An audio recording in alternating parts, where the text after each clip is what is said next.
Dunia ini penuh hal aneh dan sebagian diantaranya masih belum bisa dijelaskan secara logika.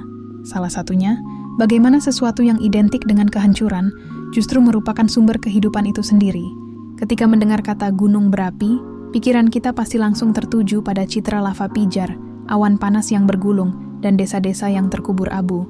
Kita melihat gunung berapi sebagai simbol bencana yang menakutkan, kekuatan alam yang tak terkendali yang hanya membawa kerusakan. Tapi di balik citra mengerikan itu, mereka adalah arsitek planet kita, pematung daratan, dan bahkan pengatur iklim global. Mereka adalah bukti nyata bahwa kehidupan dan kehancuran seringkali merupakan dua sisi dari koin yang sama, sebuah paradoks yang membentuk dunia tempat kita tinggal. Mari kita lihat bersama sisi lain dari gunung berapi, fakta-fakta unik yang mungkin belum pernah kamu dengar sebelumnya, dan bagaimana para raksasa yang tertidur ini diam-diam telah menulis sejarah peradaban manusia.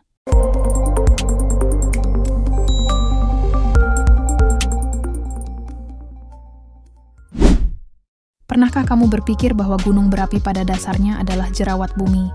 Konsep ini mungkin terdengar konyol, tapi secara ilmiah cukup akurat. Permukaan planet kita bukanlah cangkang padat yang utuh, melainkan terdiri dari lempengan-lempengan raksasa yang disebut lempeng tektonik. Bayangkan saja potongan puzzle raksasa yang terus-menerus bergerak, mengapung di atas lautan magma atau batuan cair yang sangat panas di bawahnya. Ketika dua lempeng ini bertabrakan, hal-hal dramatis pun terjadi. Salah satu skenario paling umum adalah proses yang disebut subduksi, yaitu ketika lempeng samudra yang lebih padat menabrak dan menyelip ke bawah lempeng benua yang lebih ringan. Saat lempeng samudra ini tenggelam semakin dalam ke perut bumi, suhu dan tekanan yang ekstrim membuatnya meleleh dan berubah menjadi magma. Magma ini, yang lebih ringan dari batuan di sekitarnya, kemudian naik ke permukaan, menekan kerak bumi dari bawah seperti nanah yang menekan kulit. Ketika tekanan itu sudah tidak tertahankan lagi, magma akan meledak keluar, membentuk sebuah gunung berapi. Pergerakan lempeng-lempeng ini ternyata sangat lambat, kira-kira sama dengan kecepatan kuku kita tumbuh, yaitu sekitar 2 hingga 5 cm per tahun. Meski lambat, pergerakan konstan inilah yang menciptakan zona-zona paling aktif secara geologis di planet ini. Salah satu yang paling terkenal adalah cincin api Pasifik, atau Ring of Fire. Ini bukanlah cincin api sungguhan, melainkan sebuah jalur berbentuk tapal kuda yang membentang di sepanjang Samudra Pasifik. Jalur ini bisa kita sebut sebagai jalan tol bagi aktivitas vulkanik, tempat di mana proses subduksi terjadi secara masif. Akibatnya, lebih dari 450 gunung berapi aktif, atau sekitar 75% dari total gunung berapi di dunia, berjejer rapi di sepanjang jalur ini. Ini menjelaskan mengapa negara-negara seperti Jepang, Chili, Filipina, dan tentu saja Indonesia, sangat sering mengalami gempa bumi dan letusan gunung berapi yang dahsyat.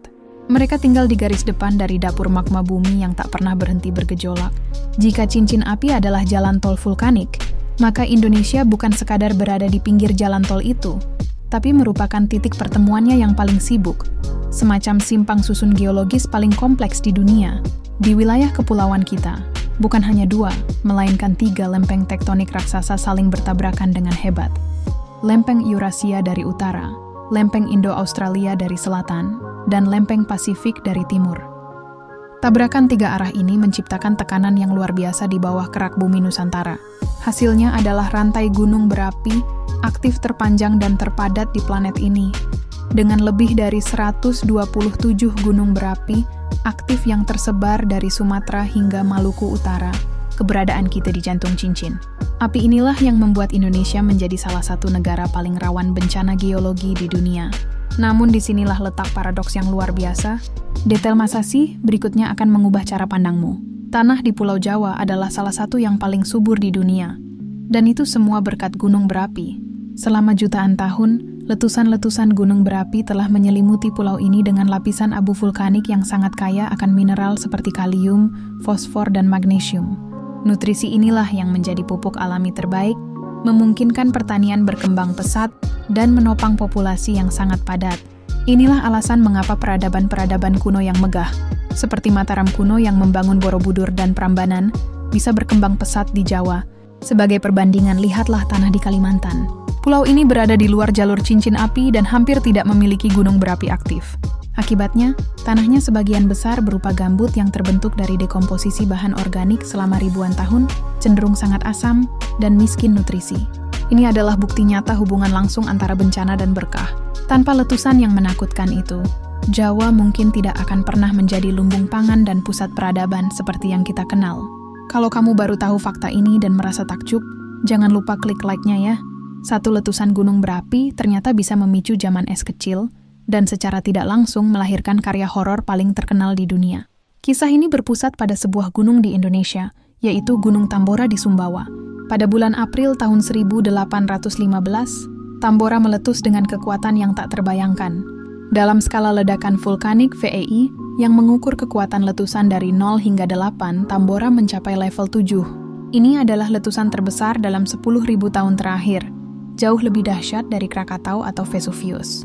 Letusan itu memuntahkan sekitar 150 km kubik abu, bebatuan, dan gas ke atmosfer, membentuk pilar setinggi lebih dari 40 km. Dampaknya bersifat global. Partikel-partikel abu vulkanik yang sangat halus menyebar ke seluruh dunia melalui stratosfer, menciptakan selubung raksasa yang menghalangi sinar matahari mencapai permukaan bumi.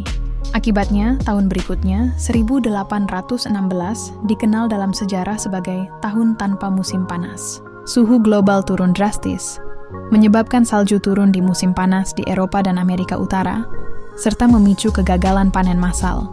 Sekarang kita masuk ke detail masa Sihn yang paling menarik. Gagal panen di Eropa memicu krisis pangan terburuk di abad ke-19. Harga gandum meroket, membuat pakan ternak menjadi sangat mahal. Akibatnya, memelihara kuda, alat transportasi utama saat itu, menjadi sebuah kemewahan yang tak terjangkau bagi banyak orang. Situasi inilah yang mendorong seorang penemu Jerman bernama Karl Drais untuk mencari solusi transportasi tanpa kuda. Ia kemudian menciptakan sebuah mesin berjalan, atau Lauf Machine, sebuah rangka kayu dengan 2 roda yang digerakkan dengan kaki. Inilah cikal bakal dari sepeda modern. Di saat yang sama, cuaca yang dingin, basah, dan suram akibat letusan Tambora memaksa sekelompok penulis muda Inggris yang sedang berlibur di Swiss untuk tinggal di dalam ruangan. Untuk mengisi waktu, mereka menantang diri sendiri untuk menulis cerita hantu. Salah satu dari mereka, seorang gadis remaja bernama Mary Shelley, terinspirasi oleh mimpi buruknya di tengah cuaca kelam itu, dan mulai menulis sebuah novel tentang seorang ilmuwan yang menciptakan monster dari bagian-bagian tubuh orang mati. Novel itu kemudian menjadi mahakarya sastra horor dunia, Frankenstein. Jadi, ya, sepeda dan monster Frankenstein lahir dari letusan sebuah gunung di Indonesia. Sebagai fakta bonus, letusan Krakatau pada tahun 1883, meskipun lebih kecil dari Tambora, menghasilkan suara paling keras yang pernah tercatat dalam sejarah modern. Suara ledakannya terdengar hingga 4.800 km jauhnya, setara dengan mendengar ledakan di Jakarta dari Perth, Australia. Tidak semua gunung berapi lahir dari tabrakan lempeng tektonik yang dahsyat. Beberapa pulau paling indah dan terpencil di dunia justru lahir dari luka permanen di kerak bumi, sebuah fenomena yang dikenal sebagai hotspot atau titik panas. Bayangkan sebuah lilin yang menyala diam di satu tempat, sementara selembar kertas digerakkan perlahan di atasnya. Lilin itu akan membakar serangkaian lubang di sepanjang jalur kertas tersebut. Dalam geologi, lilin itu adalah titik panas, sebuah kolom magma yang luar biasa panas yang naik dari mantel bumi dan posisinya relatif tetap. Sementara kertas adalah lempeng tektonik yang terus bergerak di atasnya. Contoh paling ikonik dari proses ini adalah rantai kepulauan Hawaii. Selama puluhan juta tahun, lempeng Pasifik telah bergerak ke arah barat laut di atas sebuah titik panas. Setiap kali lempeng berhenti sejenak, titik panas itu akan membakar kerak bumi, memuntahkan lava dari dasar laut hingga akhirnya membentuk sebuah pulau vulkanik. Seiring pergerakan lempeng, pulau yang lama akan terbawa menjauh dari titik panas dan menjadi tidak aktif, sementara pulau baru akan mulai terbentuk di atas titik panas tersebut. Inilah yang menciptakan rantai pulau-pulau Hawaii, dari Kauai yang tertua hingga Big Island yang termuda dan masih aktif secara vulkanik. Kisah yang lebih dramatis adalah kelahiran Pulau Surtsey di lepas pantai Islandia pada tahun 1963. Nelayan setempat awalnya mengira melihat kepulan asap dari kapal yang terbakar. Namun ternyata itu adalah letusan gunung berapi bawah laut yang dahsyat. Dalam beberapa hari, puncak gunung berapi itu menembus permukaan laut, dan selama 4 tahun berikutnya, letusan terus membangun sebuah pulau baru dari nol. Dan ini adalah detail masa Sih. Yang terakhir, Pulau Surtsey kini telah menjadi laboratorium alam yang paling dilindungi di dunia. UNESCO menetapkannya sebagai situs warisan dunia, dan pulau ini sepenuhnya terlarang untuk dikunjungi oleh siapapun, kecuali beberapa ilmuwan terpilih yang menjalani prosedur sterilisasi ketat sebelum mendarat. Tujuannya adalah untuk mengamati dalam kondisi murni bagaimana kehidupan pertama kali muncul dan berkolonisasi di daratan yang baru dan steril. Para ilmuwan mempelajari bagaimana spora tanaman pertama kali tiba di bawah angin, bagaimana serangga pertama mendarat, dan bagaimana burung laut mulai bersarang, memberikan wawasan unik tentang asal-usul ekosistem di planet kita. Jadi, setelah menjelajahi sisi lain dari para raksasa ini, kita bisa melihat bahwa gunung berapi bukan hanya perusak. Mereka adalah pencipta tanah subur yang menopang peradaban, pembentuk iklim global yang bisa memicu inovasi tak terduga, dan pembangun daratan baru dari dasar samudera. Mereka adalah detak jantung planet kita yang berdenyut lambat namun penuh kekuatan, sebuah pengingat abadi akan siklus penciptaan dan kehancuran yang membentuk dunia. Dan ada satu kejutan tambahan yang lebih fundamental. Beberapa teori ilmiah terkemuka bahkan menyebutkan bahwa kehidupan pertama di bumi mungkin lahir di sekitar ventilasi hidrotermal, sejenis gunung berapi bawah laut yang memuntahkan air super panas yang kaya akan bahan kimia. Lingkungan ekstrem inilah yang diduga menyediakan energi dan bahan baku bagi molekul-molekul organik pertama untuk terbentuk. Artinya, bisa jadi nenek moyang kita semua adalah anak-anak dari gunung berapi. Fakta mana yang paling bikin kamu terkejut? Tentang sepeda yang lahir dari letusan gunung berapi? Atau tentang pulau baru yang muncul di zaman kita dan menjadi laboratorium alam terlarang? Atau mungkin kamu punya versi unik lainnya tentang bagaimana gunung berapi membentuk hidupmu? Tulis jawabanmu di kolom komentar. Siapa tahu cerita atau pertanyaanmu bisa kita bahas di video berikutnya.